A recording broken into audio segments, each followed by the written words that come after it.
저는 개, 고양이 같은 동물을 정말 좋아합니다. 그 새끼 강아지를 이렇게 안고 있을 때 개가 이렇게 강아지가 하품을 싹 할 때에 입에서 나는 냄새가 있어요.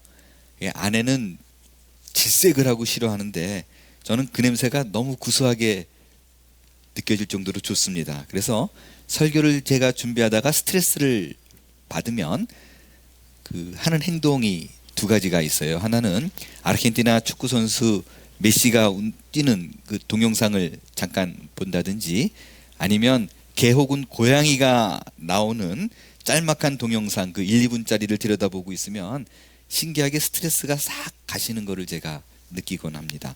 이번 주에도요, 강아지 동상을 들여다보다가 우연히 병든 유기견 한 마리를 구조하는 영상을 제가 하나 봤어요. 근데 그 병든 유기견에게 다가가서 그 아이의 얼굴을 딱 비췄는 데에 제가 정말 몸이 딱 굳을 정도로 그 강아지의 상태가 아주 참혹했습니다. 인도의 건설 현장에서 발견된 유기견이었는데요, 얼굴이 구더기 때에 다 뜯겨 먹었어요. 근데 그 정도가 여러분이 생각하는 그 상상 이상이에요. 예를 하나 들면, 그 입 주둥이가 이렇게 나와 있으면 그 주둥이 위에 있는 살이 다 없어요. 이 살이 다 없어서요, 뻥 뚫려 있어요. 그래서 무슨 정말 그 물 퍼먹는 바가지처럼 이 안이 텅 비어 있어요. 뼈만 요 앞에 이렇게 있고요. 그리고 한쪽 눈은 구더기로 파먹어 가지고 눈이 아예 그냥 없어요. 안구 자체가 텅 비어 있어요. 제가 그 사진은 차마 공개하기가 어려워서 보여드릴 수가 없고요. 구조대가 이 땅 깊은 구덩이에 쓰러져 있는 개를 구하러 갔을 때 이 개가요, 뭐 꼬리도 치는 것도 없고요, 미동도 없어요. 완전히 자기의 삶을 포기한 상태로 보였습니다. 그냥 죽을 날만 기다리고 있는 아이처럼 보였어요. 구조대가 구하고 보니까 이거 생각보다 너무 상태가 심각하니까 안락사를 시키려고 했는데, 누군가가 거기서 한번 해보자 결심을 해서 3개월을 돌봤어요. 3개월을 돌봤는데 아주 놀라운 일이 일어났습니다. 전혀 믿을 수 없을 만큼 치료가 되었어요. 완치된 사진을 보겠어요. 지금 물어봐서는 잘 모르겠죠. 근데 여기 살이 다 올라와서 그래요. 눈도 지금 가려지고. 그래서 이 사진을 마지막에 이렇게 보는데 정말 눈물이 날 정도로 감사가 나오더라고요. 회복이 된 모습에. 여러분, 외부의 구더기로부터 모든 것이 뜯겨질 대로 다 뜯겨진 상태, 그래서 포기할 수밖에 없는 상태, 도저히 자기 힘으로서는 그것을 이겨낼 수 있는 완전한 무기력한 상태, 그게 바로 사사기 시대의 이스라엘의 상태였습니다. 외부의 적 가나안 족속들이 이스라엘 속에 파고들어서 그들의 모든 것을 뜯어먹고 갉아먹어서 민족의 문화, 종교조차도 말살되어 갈 때 하나님께서 마치 유기견의 구조원처럼 구원의 손길을 내밀어서 그들을 구원하는 이야기, 그게 바로 사사기의 이야기입니다. 오늘은 그 이스라엘의 첫 번째 사사 온니엘에 대해서 살펴보겠어요. 먼저 이 온니엘의 이야기 시대 배경을 좀 말씀을 드리겠습니다. 이스라엘 백성이 우상 숭배를 아주 창궐하게 했어요. 그러니까 죄악이 만연하자 하나님께서 진노하셔서 메사포타미아 왕 구산 리사다임이 이스라엘을 점령하게 합니다. 그래서 이스라엘 백성을 8년을 지배해요. 그래서 백성이 고통 중에 있을 때 온니엘이라는 사사가 일어나서 그 메사포타미아 왕 구산 리사다임을 내쫓고 40년 동안 온니엘이 이스라엘을 평안히 다스렸더라. 이 이야기가 온니엘의 이야기입니다. 이 짧은 이야기 속에서 알 수 있는 사실은요, 이때까지만 해도요, 이스라엘이 12지파가 연합 공동체였었어요. 지금 미국이 50개의 스테이트가 모여가지고 있는 것처럼 탄탄한 연방정부가 있었던 것은 아니었지만, 그래도 그 시작이었던 사사 온니엘의 당시만 해도요, 12지파가 한 민족이라는 의식이 굉장히 강해서 하나로 똘똘 뭉쳐져 있음을 알 수가 있습니다. 왜냐하면 지도를 잠깐 보겠어요. 지도를 보게 되면 온니엘이 있었던 이 지역에서, 헤브론 지역에서 그 메소포타미아 왕 구산 리사다임을 쫓아낼 때, 그 메소포타미아 지역으로 쫓아내는 그런 모든 과정 속에서요, 그 지파들을 많이 지납니다. 베냐민 지파, 에브라임 지파, 므낫세 지파, 스불론 지파, 납달리 지파, 이런 지파를 통과해서 쫓아냈다라는 말이에요. 이 말은 뭐냐면, 당시에 12지파가 흩어져 있었지만 그래도 한마음 한뜻으로 내 민족을 지켜야 되기 때문에 메소포타미아 왕을 쫓아내는데 협력을 했다라는 것을 알 수가 있습니다. 그런데 뒤로 갈수록요, 그 의식이 없어져요. 두 지파, 세 지파 나와서 싸우기 시작하더니 급기야 나중에는요, 완전히 민족끼리 원수처럼 죽이는 일들이 벌어지곤 합니다. 이러한 상황 속에서 온니엘의 이야기를 통해서 우리에게 주는 교훈 세 가지가 무엇인가 살펴보겠습니다. 첫 번째, 하나님의 시험의 의미가 뭔가라는 부분이에요. 오늘 본문의 1절과 4절을 보면 하나님께서 이스라엘 백성들을 시험했다라고 되어 있어요. 1절에 보니까 여호와께서 가나안 모든 전쟁들을 알지 못한 이스라엘을 시험하려 하심이라고 되어 있어요. 4절에 봐도 남겨두신 이 이방 민족들로 이스라엘을 시험하사라고 되어 있습니다. 그러니까 하나님께서 이스라엘 백성을 시험했대요. 하나님의 시험이 무엇인가라는 부분은요, 여러분 그 지난 주기도문 강의 8번째 시간에 우리를 시험에 들게 하지 마시옵고 해서 구체적으로 아주 디테일하게 1시간 동안 다뤘습니다. 그 얘기를요, 간단히 좀 정리해 보겠어요. 하나님의 시험이 어떤 종류가 있는가? 3가지가 있는데 이 3가지가 오늘 어떻게 그대로 적용이 되는가를 구체적으로 말씀을 드릴 것입니다. 하나님의 시험에는요, 첫 번째는 테스트가 있고요, 두 번째로는 시련, 트라이얼이 있고, 세 번째는 유혹, 템테이션이 있습니다. 테스트라는 거는 뭐냐면요, 말 그대로 누가 예수를 믿고 나서 신앙이 성장하는 과정 속에서 네가 지금 현재의 신앙의 레벨이 어느 위치에 있어를 하나님도 알고 그들로 하여금 알게 하는 거, 이게 바로 테스트입니다. 이 테스트를 거쳐서 보통 신약의 그 신앙의 도약을 하기 위한 발판을 만들어요. 시련은 뭐냐면 하나님께서 테스트를 했을 때에 이 사람이 어떤 수준이 나옵니다. 그 수준을 다루는 방법이 2가지가 있는데, 하나는 통과했어요, 괜찮았어요, 신앙의 수준이 좋았다라 그러면 그대로 놔두는 것이 아니라 신앙의 성장을 위해서 세상적인 복을 쏟아부어 주시는 경우가 있습니다. 그게 바로 그 아브라함께서 그 이삭을 하나님 앞에 척하니 명령에 순종하여 바치는 모습을 보고 하나님께서 내가 내게 큰 민족을 이루고 내 씨가 번성하여 하늘의 별과 같고 바다에 모래 같게 하리라라는 세상적인 복을 약속해서 그의 신앙을 독려하고 성장시킵니다. 반면에 그 테스트에 통과하지 못한 경우에는 그들에게 어려운 시간을 통과하게 만들어요. 연단의 시간, 그거를 바로 시련, 트라이얼이라고 합니다. 그런 과정을 통해서 역시 그의 신앙을 한 단계 업그레이드하게 만들어요. 세 번째가 유혹입니다. 이건 사탄으로부터 오는 유혹이에요. 근데 여러분, 유혹이라는 그 단어 자체가 무조건 사탄에게서 오는 건 아니에요. 사탄에게서 오는 유혹은 어떻게 분명해지냐면, 이 유혹이 사탄으로부터 온 것이라면 이 유혹을 통해서 하나님과의 관계가 멀어지게 합니다. 하나님을 등지게 만들어 오는 시험이 바로 유혹이에요. 그게 사탄으로부터 오는 시험이에요. 지금 하나님께서 이스라엘 백성에게 한 시험이 무엇이냐? 첫 번째, 테스트를 의미합니다. 4절을 보니까 하나님의 명령에 순종하는지를 알고자 이 시험을 줬다라고 얘기를 해요. 그러니까 하나님께서 지금 이스라엘 백성을 시험하사라는 말이 마치 리트머스 시험지를 용에게 집어넣어 가지고 네가 지금 산성이냐 알칼리성이냐를 구분하여 알듯이 하나님께서 테스트를 해서 그의 신앙의 수준이 지금 어디까지 와 있다는 것을 드러내게 했다라는 뜻입니다. 그런데 하나님께서 이스라엘 백성을 시험을 했는데 도대체 어떤 방법으로 했느냐를 살펴보겠어요. 우리는 일반적으로요, 하나님으로부터 오는 시험은 거의 이걸 거라고 규정해 놓은 게 있어요.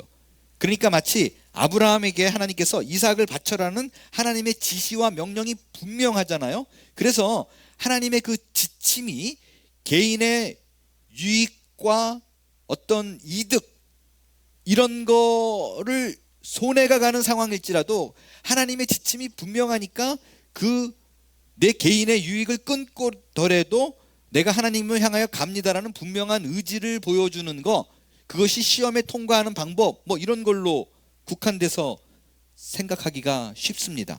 그러나 그렇지 않아요. 하나님으로부터 오는 시험도요, 유혹이라는 모습으로 우리에게 올 때가 있다라는 거예요. 그래서 앞서 말씀드렸듯이 유혹이라는 단어 그 자체만으로 사탄으로 온 것이라고 정의할 수 없다라고 말씀을 드린 거예요. 근데 유혹이라는 그런 그 단어 자체가 주는 느낌, 그 뉘앙스는 항상 우리는 좀 이런 쪽에 가까운 것 같아요. 이성으로부터 오는 성적인 어떤 꼬임, 이런 걸로 좀 생각하기가 쉬워요. 그러나 유혹은요, 그렇지 않아요. 이성적인 것뿐만 아니라 돈, 명예, 권력, 편의, 안정, 뭐 이런 것으로요, 이런 여러 가지로요, 개념이 분명해요. 그 유혹은 뭐냐면 하나님 없이 내가 분명히 무언가를 해낼 수 있다라는 생각이 들게끔 만드는 모든 것들이에요. 그런 것으로서 우리에게 유혹이 올 수 있어요. 어떤 방법으로 하나님의 시험, 즉 유혹이 이루어지는가? 다시 4절을 보게 되면 하나님께서 남겨두신 이 이방인들로 시험을 했다라고 되어 있어요. 그 남겨놓은 이방인들을 이스라엘 백성이 바라봤을 적에 그들로 받는 가장 큰 유혹은 뭐냐면요, 농사가 잘 되어서 풍요로운 땅에 그 아름다운 열매, 그 소산을 누리는 거였었어요. 이스라엘 백성의 입장에서는 이거예요.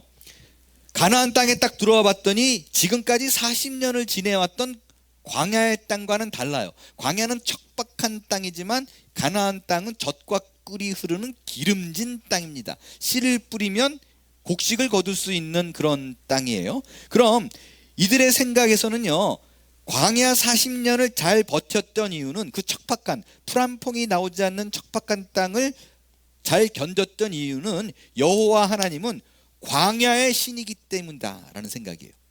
그런데 가나안 땅으로 들어와서 이 풍요로운 땅을 지배할 수 있는 신은 어쩌면 maybe 하나님은 아닐 수 있다는 생각이 지배하는 거예요. 왜? 가나안 땅을 그 당시 지배했던 신은 농경의 신이었었습니다. 그래서 풍요와 다산을 약속하는 폭풍 후 비와 바람을 다스리는 신, 그 신을 섬겨야지만이 내게 유익이 있지 않을까. 지금 이 풍요로운 땅에서 곡식을 걷어내는 힘을 그 신께 빌어야 되지 않을까라는 생각을 갖게 됐어요. 그 이방의 신이 어떤 신이에요? 바알 신입니다. 그래서 그들이 당장 그들의 영향을 받아서, 그 이방 족속의 영향을 받아서 한 게 뭐냐면요, 바알과 아세라를 섬기기 시작했어요. 하나님을 단번에 그냥 가차없이 돌아서서 바알과 아세라에게 갑니다. 아세라가 그 누구냐면요, 그 학자에 따라서 아세라는 바알의 아내라고 얘기하기도 하고 바알의 어머니라고 얘기합니다. 아무튼 둘 다 농경의 신이에요. 여기서 중요한 게 뭐냐면요, 하나님이 우리를 시험하는 방법이 뜻밖의 이런 영적인 유혹의 방법을 사용한다는 거예요. 우리는 생각할 적에 어떤 악한 세력의 영적인 무언가가 오면 하나님께서 막고 물리치고, 물론 그러기도 하는데 때로는 여러분 열어놓고 있어야 돼요. 개념을. 뭐냐면 이런 영적인 뜻하지 않는 우리에게 다가오는 어떤 세력의 유혹의 거리를 하나님께서 남겨두신다는 거예요. 그래서 영적 분별력이 굉장히 중요해요. 그럼 이런 영적인 유혹이 있을 때 내게 어떤 그 세상적인 복들이 넘쳐나는 그런 축복이 있을 거 아니에요? 재물이든 건강이든. 이런 영적인 유혹이 있을 때 이것이 하나님으로부터 온 건지, 아니면 그러니까 하나님으로부터 온 시험인지 하나님으로부터 온 복인지 어떻게 판단하느냐라는 거예요. 두 가지로 거의 구분할 수 있어요. 사실 굉장히 쉽지는 않아요.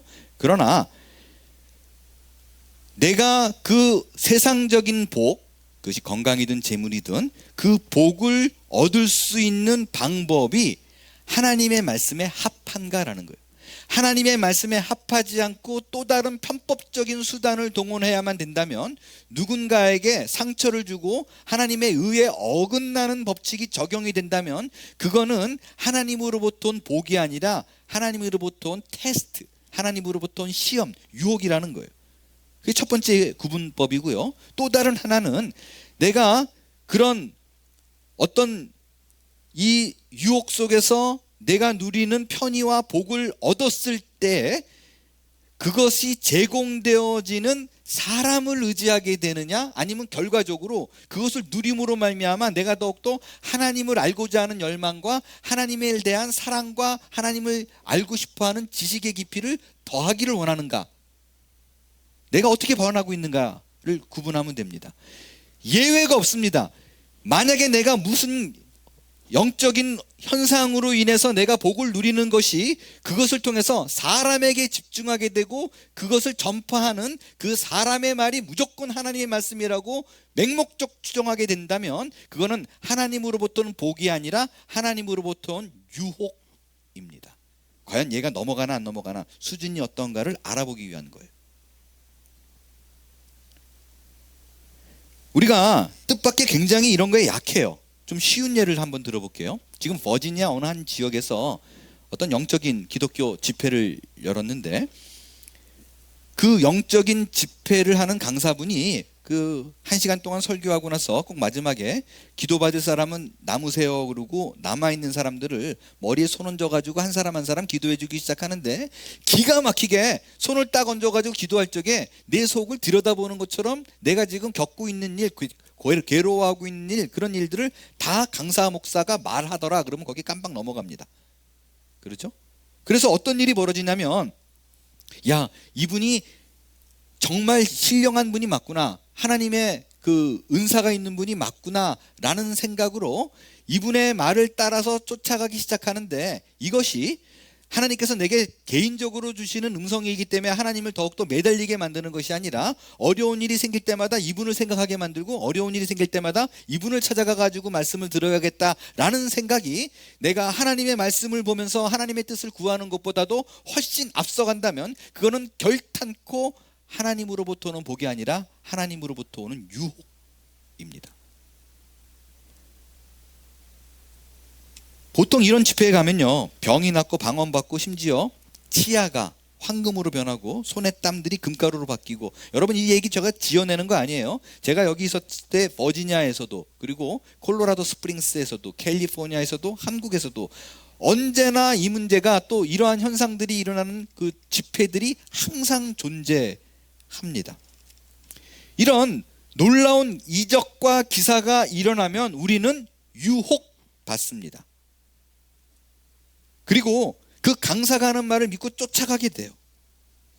이 이적과 기사가 이 강사를 통해서 하나님의 말씀을 대변한다라는 생각이 자연스럽게 들어갑니다.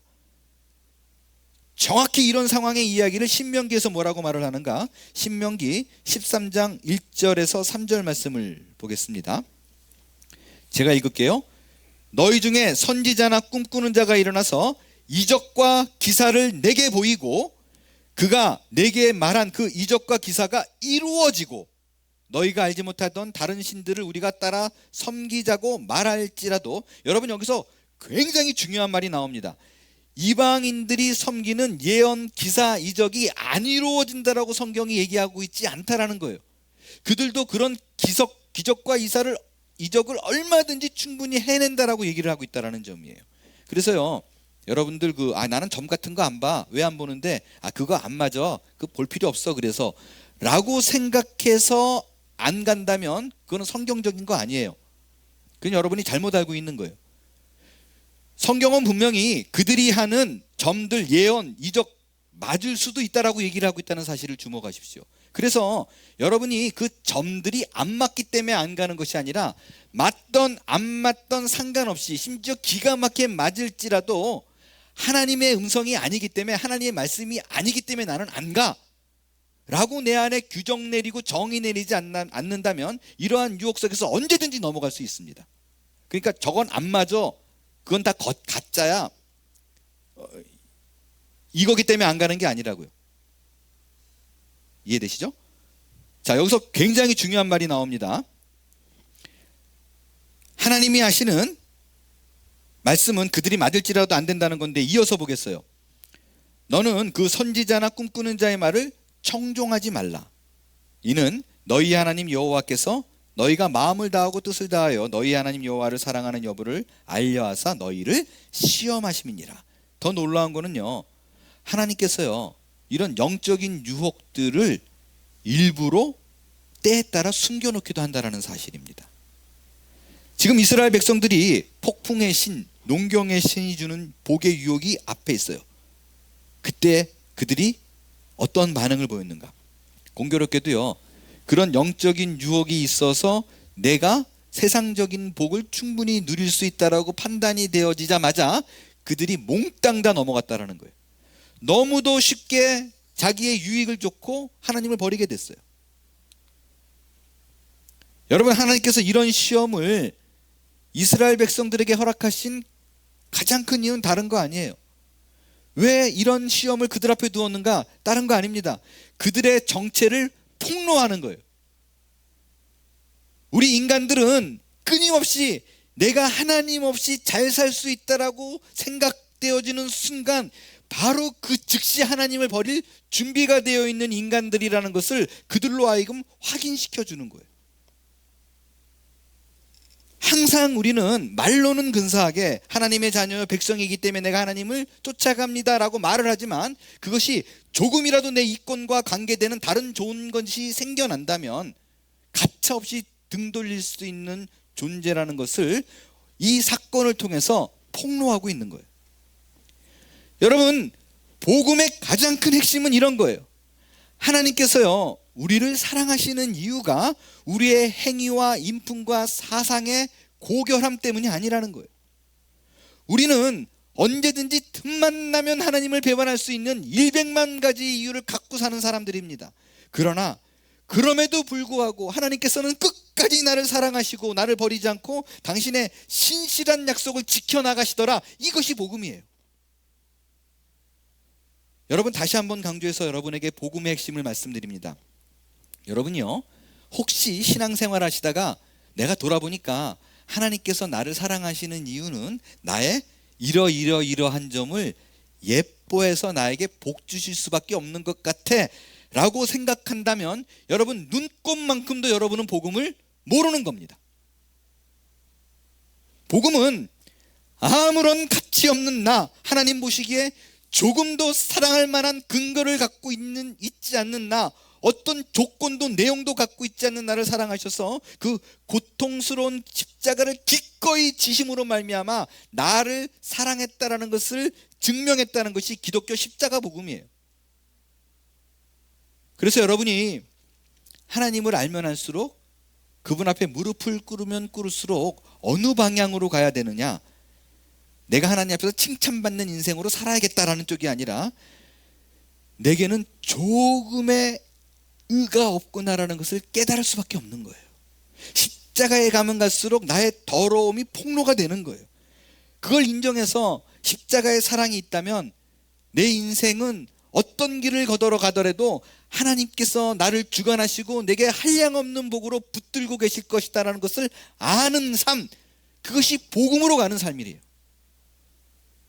여러분, 여러 차례 걸쳐서 말씀을 드리지만 우리가 왜 점 보는 사람들, 예언하는 사람들이 있으면 귀가 번쩍하고 쫓아가느냐, 왜 그것을 궁금해하느냐, 내 인생의 앞길이 도대체 어떻게 될 건가를 왜 이렇게 불안해하느냐, 다른 거 아니에요.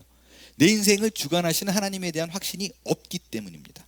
왜 하나님에 대한 확신이 안 생기느냐, 자꾸 내 꼬라지를 보는 거예요. 내 모습을 보니까 하나님은 이런 나를 절대 사랑할 수 없어, 다른 사람은 사랑할지라도 나를 어떻게 사랑하겠어, 그래서 하나님은 나를 가차없이 버릴 수 있어 라는 생각이 가득 차기 때문에 하나님에 대한 신뢰가 없는 거예요. 그래서 예언하는 사람을 찾아가는 거예요.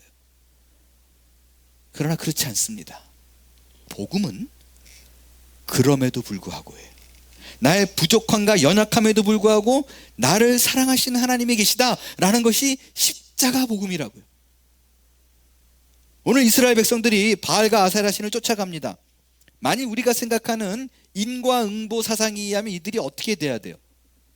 여러분, 그 인과응보라는 단어조차도 불교에서 온 용어예요. 만약에 그들이 하나님을 버리고 바알신을 쫓아가면 다 버려야죠. 다 쫓아내야죠. 그리고 다른 족속을 택해야 됩니다. 그러나 하나님이 그렇게 하지 않습니다. 어떤 방법을 쓰시느냐? 메소포타미아 왕 구산 리사다임의 손에 넘겨버려요. 붙여버려요. 그래서 그들을 8년 동안 죽도록 고생하게 만듭니다. 이게 바로 하나님의 시험의 두 번째 요소인 트라이얼, 시련이에요. 그 시련의 목적이 뭔가? 하나님께서 구산 리사다임의 손에 붙여가지고 고생시키고 직사하게 어렵게 만든 다음에 버려버리느냐? 그렇지 않다는 것입니다. 9절을 보겠습니다. 우리 함께 같이 읽을까요? 시작.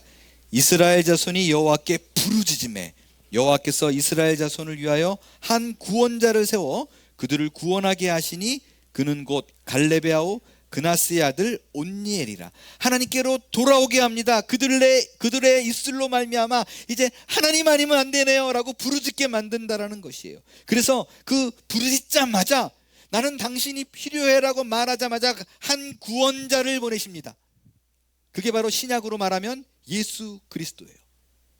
그것이 복음의 핵심이에요. 우리에게 나타나는 시험의 이유는 다른 것에 있지 않습니다. 하나님이 왜 우리를 시험하시는가? 첫째로는요, 내가 죄인이라는 것을 알게 합니다. 두 번째로는 그 시련을 통해서 하나님께로 돌아오게 만들고 하나님을 부르짖게 만들고, 세 번째로 하나님이 우리를 버리지 않고 구원자를 준비하셨다, 구원자를 보내심을 알게 하기 위해서입니다. 그것이 하나님께서 우리에게 시험을 허락하는 가장 큰 이유라는 것이에요. 두 번째로 생각해 보는 거는요, 이 시험을 통해서 우리가 그러면 얻게 되는 유익이 뭐냐라는 부분이에요. 하나님께서 이 시대의 이스라엘 백성에게 이 테스트, 이 시험을 하신 이유를 2절과 4절에서 이렇게 얘기합니다. 우리 함께 같이 읽겠습니다. 2절 시작. 이스라엘 자손의 세대 중에 아직 전쟁을 알지 못하는 자들에게 그것을 가르쳐 알게 하사 남겨두신 이방 민족들은, 4절, 남겨두신 이 이방 민족들로 이스라엘을 시험하사 여호와께서 모세를 통하여 그들의 조상들에게 이르신 명령들을 순종하는지 알고자 하셨더라. 시험을 하신 이유가 뭐냐면요, 전쟁을 알지 못하는 세대들에게 순종을 가르치기 위함이다 라고 얘기해요. 자, 잘 보세요. 전쟁을 알지 못하는 자들이 지금 그 시대 사람들이에요. 이게 어떤 전쟁을 얘기할까요? 그러면 바꿔 말하면 전쟁을 아는 세대들은 또 어떤 세대예요? 이 전쟁을 아는 세대, 전쟁을 알지 못하는 세대. 전쟁을 아는 세대는 어떤 세대냐면요, 그 사사기 바로 들어오기 전 세대인 여호수아 세대의 가나안 전쟁을 의미하는 거예요. 이 시대의 사람들이 확실히 겪은 게 있어요. 수많은 전쟁을 통해서요, 야, 내가 전쟁의 승패는 저들을 무찌를 수 있고 승리를 가져다 줄 수 있는 것은 내가 능력이 뛰어나서가 아니라 전적으로 하나님의 은혜였기 때문에 그것이 가능했다는 것을 아는 세대입니다. 여리고성 보세요. 여리고성이 무너질 때 그들이 무기나 창을 들지 않았어요. 심지어 갈렙이 나가가지고 전쟁에 승리했는데 그때 나이가 몇 살이에요? 80세예요. 여러분, 이 80의 나이에 전쟁에서 승리를 했다는 게 가능합니까? 지금의 80도 아니라 당시의 80인데요. 나이 80이면요, 전쟁에 나가가지고 승리의 계가를 부를 수 있는 나이가 아니라 창과 칼을 들기도 힘든 나이예요. 그걸 휘두를 수도 못하는 나이입니다. 그런데 그 나이에 나가서 전쟁을 승리로 이끌었다. 이게 뭘 뜻하는 거예요? 이 전쟁은 결코 그들이 해냈을 리가 없다라는 것입니다. 이것은 결코 그들의 능과 힘이 아니라 하나님의 은혜로 승리를 했다는 것을 가장 잘 보여주는 것이고, 그것을 너무나 분명히 아는 세대가 여호수아 시대의 사람들이에요. 여러분이 광야와 가나안 땅의 전쟁은요, 예수를 믿은 후에 이루어지는 성화의 과정으로 많이 비유합니다. 그러니까 이걸 요즘 세대 말로 바꾸겠어요? 우리가 예수를 믿어서 그 이후에 벌어지는 그 성화의 과정 속에서 나타나는 그 어려움, 그 어려움이 생길 때 어떻게 승리할 수 있느냐. 내가 예수를 믿은 후에 참 은혜에 감사해서 내가 봉사를 많이 했어, 전도를 많이 했어, 착한 일을 많이 했어서 그래서 내가 이 전쟁에 승리를 하고 했어. 만약에 여러분이 이런 식으로 내 삶이 어려운 일이 생길 때마다 내가 조금 더 수양을 쌓아야 되겠다라든가 내가 좀 착한 마음을 먹고 살아야겠다라는 생각이 든다면 그게 바로 전쟁을 모르는 세대가 갖는 양상들입니다. 전쟁을 아는 세대들은요 그렇지 않아요. 그들의 유일한 고백은 하나님의 은혜, 예수 그리스도의 십자가 은혜가 아니면 철저하게 내 힘으로는 아무것도 할 수 없다라는 고백이 넘쳐나는 세대예요. 그 앞에 무릎 꿇고 하나님의 은혜와 긍휼을 구하는 자, 그것이 전쟁을 아는 이미 겪은 세대들이 보이는 당연한 반응들이라는 것이에요. 내 힘으로 무언가를 이룰 수 없다라는 것을 분명히 아는 자들에게서 나오는 자연스러운 반응이 뭐냐면요, 하나님의 말씀에 어렵지 않게 순종을 합니다. 이 순종은요, 내가 이 순종을 해가지고 무슨 복을 받아내야겠다라는 의도로 하는 순종이 아니라 이게 복이라는 것을 너무나 경험 속에서 자연스럽게 알기 때문에 무슨 명령과 말씀이 있으면 자연스럽게 순종하는 거예요. 왜? 그것이 복이라는 것을 이미 겪은 세대입니다. 이 차이를 이해하시겠어요? 혹시나 못 따라오시는 분들을 위해서 예를 하나 드릴게요. 여러분 출애굽기에 보면 모세가 아말렉 전쟁과 이스라엘 백성이 아말렉 군과 이스라엘 백성이 전쟁을 할 때 한 행동이 있습니다. 앞에 진두지휘에서 나를 따르라 하지 않고요, 산 위에 올라가서 손을 들었어요. 근데 보니까 손을 들면 이스라엘이 이기고 손 내리면 아말렉이 이겨요. 그래서 아하, 이거 손을 들고 있어야 되겠구나. 여러분 누차 말씀드리지만 우리가 찬양할 적에 손을 들고 찬양하고 이런 것이 분위기를 잡기 위해서가 아닙니다. 손을 든다는 행위 자체가 하나님, 내가 하나님을 의지합니다, 하나님 앞에서 항복합니다, 나는 아무것도 할 수 없습니다라는 고백의 표현이라고요. 그러니까 모세가 하나님, 이 전쟁은 내 힘에 달려있지 않네요, 이스라엘의 능으로 할 수 있는 일이 아니래라는 깨닫고 하나님 앞에서 항복을 선언하자 하나님이 싸워서 아말렉 족속들을 물리치기 시작하는 거예요. 그래서 어떻게 해요? 아론과 훌이 양쪽 손을 잡고 팔이 내려오지 않도록 전쟁이 끝날 때까지 붙들고 있습니다. 이거를 옆에서 지켜본 세대가 누구예요? 모세의 후계자인 여호수아입니다. 그래서 모세가 죽고 여호수아가 지도자가 되어서요 아이성 전투를 하는데 굉장히 희한한 장면을 하나 연출을 합니다. 하나님이 여호수아에게 전쟁을 하라라는 사인으로 뭐라 그러냐면요, 단창으로 아이성을 가리켜라 라고 얘기해요. 근데 언제 내리라는 말을 안 해요. 그러니까 이 여호수아가 어떻게 행동하느냐, 여호수아 8장 26절을 보면요, 이 전쟁이 끝날 때까지 단창을 안 내립니다. 아이 주민들을 진멸하여 바치기까지 여호수아가 단창을 잡아 그 든 손을 거두지 아니하였고, 자그마치 아이성에 있던 사람 1만 2천 명을 죽일 때까지 그걸 들고 서 있어요. 왜 그랬을까요? 모세의 전쟁을 아는 세대이기 때문에 그렇습니다. 하나님의 명령에 순종하기만 하면, 단순히 그 말씀에 따르기만 하면, 이해가 되지 않든 상관없이 그 명령에 순종하면 당연히 승리한다는 걸 알기 때문에 그냥 단순하게 하는 거예요. 모세가 손을 들고요, 전쟁이 끝날 때까지, 다 완전히 물리칠 때까지 손을 안 내렸으니까 여호와께서 단창을 들어 아이성을 가리키라 라고 말했지 내리란 말을 안 하니까 전쟁이 끝날 때까지 계속 들고 있는 거예요. 어깨가 빠지도록 들고 있는 거예요. 왜냐? 이 땅에 일어나는 모든 전쟁은 사람에게 달려있는 것이 아니라 하나님께 달려있다는 것을 너무나 잘 알기 때문입니다. 우리의 모든 인생의 걸음걸음은 하나님의 은혜가 없이는 승리할 수 없다는 것을 아는 세대이기 때문에 그래요. 이게 바로 행해서 복을 얻고자 하는 순종이 아닌 알기에 그냥 순종하는 자의 표본이에요. 하나님이 지금 이스라엘 백성들을 어려움 가운데 몰아넣으십니다. 왜냐고요? 전쟁을 모르는 세대이기 때문에 이 전쟁을 통해서, 이 어려움을 통해서 하나님의 은혜, 예수 그리스도의 구원의 은혜를 이들로 맛보게 하기 위해서예요. 여러분, 이 사사들이 하는 전쟁을 한번 성경을 읽어보면서 살펴보세요. 말도 안 되는 걸로 승리해요.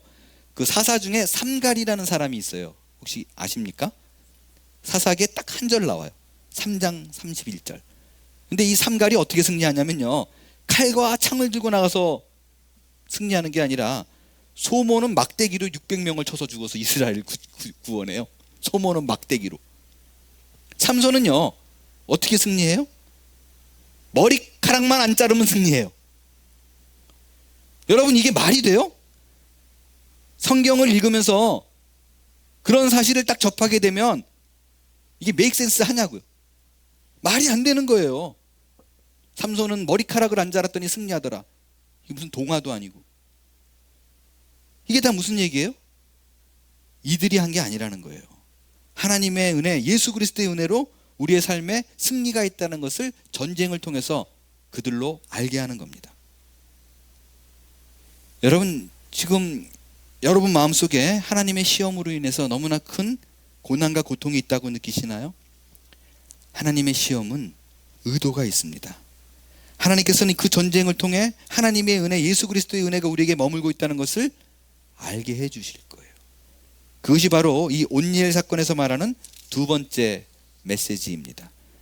마지막 세 번째 교훈은 무엇인가? 사사 온니엘이 구산 리사다임을 깨부숩니다. 이 깨부수는, 이 전쟁의 승리는 도대체 어떻게 가능할 수 있었는가 라는 점이에요. 오늘 본문에 사사 온니엘이 메소포타미아 왕에게 승리를 거두는데요, 사실 이 온니엘이요, 갑자기 등장한 사람이 아니에요. 여호수아서 15장, 사사기 1장에 보면요, 드빌이라는 사람, 그 지역을 점령한 사람이 나오는데 그 사람이 바로 온니엘입니다. 갈렙의 조카 사위입니다. 조카이며 사위예요. 죄송합니다. 딸의 남편이기 때문에 갈렙의 조카이며 사위예요. 그러니까 여러분이 온니엘은요, 어느 날 갑자기 짠 하고 준비해서 등장한 사람이 아니에요. 이미 영웅이었어요. 이미 큰 전쟁을 승리로 이끌었던 전쟁 용사였습니다. 그런데 구산 리사다임의 지배 아래에 있을 때는 별 8년 동안 뭐 한 게 없이 가만히 죽어 지내다가 어느 날 갑자기 등장을 합니다. 왜 그랬을까요? 10절을 같이 함께 읽습니다. 10절 시작. 여호와의 영이 그에게 임하였으므로 그가 이스라엘의 사사가 되어 나가서 싸울 때 여호와께서 메소포타미아 왕 구산 리사다임을 그의 손에 넘겨주심에 온니엘의 손이 구산 리사다임을 이기니라. 다른 이유가 없어요. 그는 전쟁을 아는 세대의 사람이에요. 전쟁은 내 힘이 아니라 하나님의 능력으로, 그분의 힘으로만이 가능하다는 것을 아는 사람이기 때문에 혼자 나가서 잘난 척하고 과거의 경험이 있기 때문에 내가 승리할 것이라고 날뛰지 않아요. 기다려요. 언제까지? 하나님의 영이 그에게 임할 때까지. 하나님이 한다는 걸 알기 때문에 내 잘난 맛으로 뛰어나가지 않는다고요. 간단하게 하나님의 영이 오면 승리한 것을 알기 때문에 길게 쓸 필요도 없어요. 10절 보니까 간단하잖아요. 여호와께서 넘겨주심에 이기더라. 여기서 제가 질문을 드릴게요. 잘 생각하고 대답해 주세요. 하나님의 영이 임하면 모든 전쟁에 승리합니다. 반대로 하나님의 영이 임하지 않으면 전쟁에서 실패합니다. 이건 정답이에요. 맞습니다. 이제부터 드리는 질문에 귀를 좀 기울여 주세요. 그럼 예수님 이후 신약 시대를 사는 우리가 삶을 살아나가다가 어려운 일을 만나서 아주 치열한 전쟁 같은 일을 만나면 우리가 어떻게 해야 되나요? 하나님의 영이 임하기를 사모하고 기다리고 또 기다려야 하나요? 맞나요? 틀리나요? 하나님의 영이 임하기를 기다려야 한다. 아니다. 기다려야 한다라고 대답하신 분이 있다면 틀린 겁니다. 우리는 하나님의 영을 기다리는 사람이 아니라 하나님의 때를 기다리는 사람이고 하나님의 뜻을 묻는 사람들입니다. 왜냐하면 하나님의 영은 이미 우리에게 임했어요. 예전에는요, 구약시대에는 하나님의 영이 들어왔다가 나갔다가 뭐 들락달락 했었다고요. 그러나 신약을 사는 우리는 다릅니다. 우리가 예수를 믿는다, 그 고백이 있다라는 것은 이미 내 안에 하나님의 영이 있다라는 증거예요. 한번 우리에게 오신, 우리 안에 거하신 하나님의 영은 떠나지 않습니다. 그분이 성령이라는 이름으로 우리 안에 내주하고 있어요. 사도 바울은 이미 예수를 믿고 있는 고린도 교인들에게 이렇게 얘기합니다. 너희는 너희가 하나님의 성전인 것과 하나님의 성령이 너희 안에 계시는 것을 알지 못하느냐. 고린도 교인의 가장 큰 문제는 뭐냐면요, 성령이 내 안에 계심에도 불구하고 인지하지 못한다라는 거예요. 그래서 그들의 신앙의 삶은 엉망이었고 언제나 하나님의 영이 임하여야지만이 내가 이 일을 행하겠습니다라고 주저앉아 있는 거예요. 전진하지 못하는 거예요. 이 어려운 속에서도요, 내가 무언가를 해내야지, 내 안에 성령이 계시기 때문에 그분을 통해서 내가 일을 한다는 생각이 없기 때문에 전쟁을 싸워볼 생각도 못하고 있는 거예요. 저는 현대를 사는 우리 신앙인의 어려움에 바로 이거라고 생각해요. 내가 예수를 믿긴 하는데 나를 돌아다 보니까 영 내가 봐도 내가 예수 믿는 사람 같지 않거든요.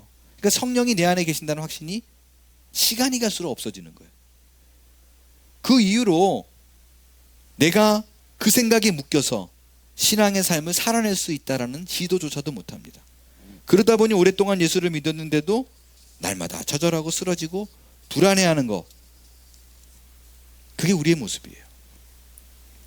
여러분, 성화는요, 우리의 힘으로 이루는 게 아니에요. 내가 할 수 없기 때문에 예수의 힘으로 하는 거예요. 그분의 은혜로 그분을 바라보며 살아가는 삶, 그것이 크리스찬의 성화의 온전한 삶이고, 나는 단지 내 안에 성령님이 임하였다는 것을 믿고 사는 담대함이 오늘을 사는 우리에게 오히려 필요하다는 것입니다. 연전에 어느 예수 믿는 형제하고 식사를 같이 했어요. 원래 그냥 가볍게 그냥 아침 식사를 해야겠다라고 만났는데 어느 순간에 이 아침 식사가 신앙 상담으로 이어졌어요. 그 형제는요, 선교사의 아들이었어요. 그리고 선교사의 아들, 미셔너리 킷이라고 얘기하죠. MK라고 말하는, 그 MK도 그러고 PK도 그러고 그 아픔이 참 많습니다. 그래서 예수를 믿는다는 것이 싫고 한때 방황도 굉장히 많이 했었어요. 근데 이제 마음을 잡고 건실한 셀러리맨으로 회사 생활을 잘하고 있는 성도예요. 그런데 그 친구가 이런 말을 저한테 하더라고요. 목사님, 나는요, 솔직히 신앙이 없는 것 같아요. 단지 아버지 신앙에 붙어 사는 것이지 본인이 하나님에 대해서 깊이 못 만난 것 같아요. 그렇게 얘기를 하더라고요. 제가 물었어요. 네가 생각하는 신앙이라는 게 뭐냐고. 그랬더니 이렇게 대답을 하더라고요. 뭔가 촉촉함이래요. 하나님을 생각하면 감격이 있고 따뜻한 마음이 있고 그런 게 신앙이라고 생각하는데 난 그런 마음이 전혀 없고 하나님을 생각하면 미안하기만 하대요.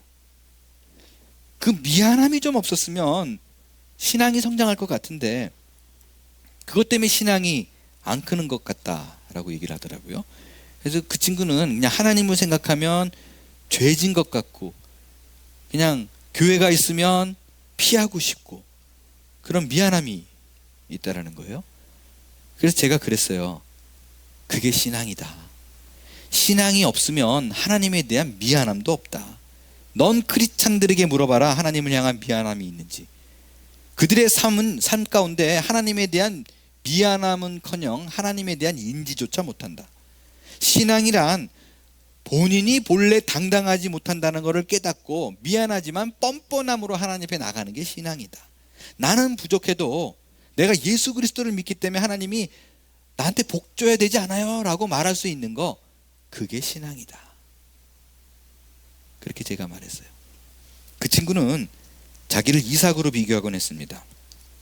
아버지 옆에서 가늘고 길게 사는 게 자기 인생이라고. 제가 이 얘기를 주고받는데 정말 마음이 너무 아팠어요. 여러분, 어쩌다 복음이 이렇게 됐을까요? 어쩌다가 내가 예수를 믿는 것이 내가 의로운 삶을 살아내야만 하는 것이라는 것으로 자리 잡게 되었을까요?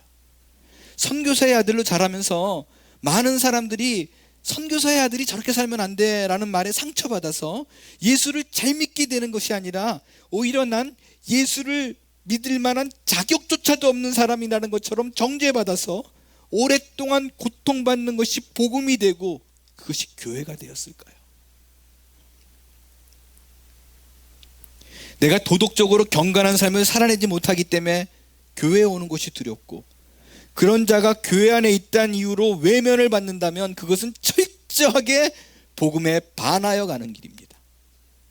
마찬가지로 내가 예수를 믿었기 때문에 이렇게 성경 말씀대로 잘 살고 있기 때문에 남의 잘못을 참아내지 못하는 사람이 되었다면, 누군가의 입에서 담배 냄새가 나고 술 냄새가 난다면 그것 때문에 내가 깊이 교제해서는 안 될 사람이라고 여겨지는 것을 신앙의 삶으로 생각하고 있다면 그건 역시 예수님의 십자가의 죽음을 헛되게 만드는 것입니다.